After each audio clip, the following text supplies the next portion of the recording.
if you look at the judgment of the community at the time of sentencing of Jeff Lee, based on all the evidence presented at that trial and at that sentencing, 7 jurors decided against the death sentence and voted in favor of life without parole. 5 jurors would have voted for a death sentence. And if you add the judge to those 5, you have 6 people as representatives, treating the judge as also a representative of the community, though no better than each individual juror as a layperson within that community. You have a vote 7-6 in favor of sparing his life, even taking the judge into account. And it was really only a feature of a law that is no longer in place that allowed that single vote to override so many others who were equal moral representatives of the community.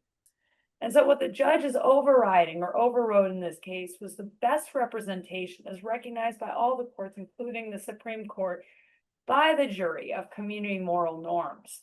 Remember that 13 jurors who were absolutely opposed to the death penalty or seriously opposed to the death penalty were taken off the jury. With a record here of so many jurors being stricken, I think that's a clear signal that clemency, far from being in contradiction to community norms, would be an affirmation of them.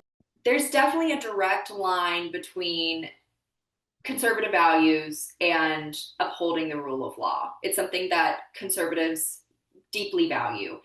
And I believe that you can support the death penalty in principle or in practice, and at the same time be willing to say that not all execution should go forward. When you have an execution like Jeffrey's, where the integrity of the conviction really isn't there, where the will of the people, a jury of his peers, was undermined, that's alarming. That erodes, I think, erodes trust in the justice system. And when you don't have trust in the justice system, it's not a sign of progress.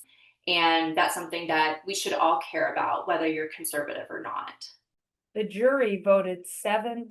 A majority of the jury voted that Jeff Lee should get to live, that his life would be spared, either because the jury decided that this crime wasn't bad enough to warrant the death penalty, or, and perhaps more likely, the jury decided that Jeff Lee should be granted mercy.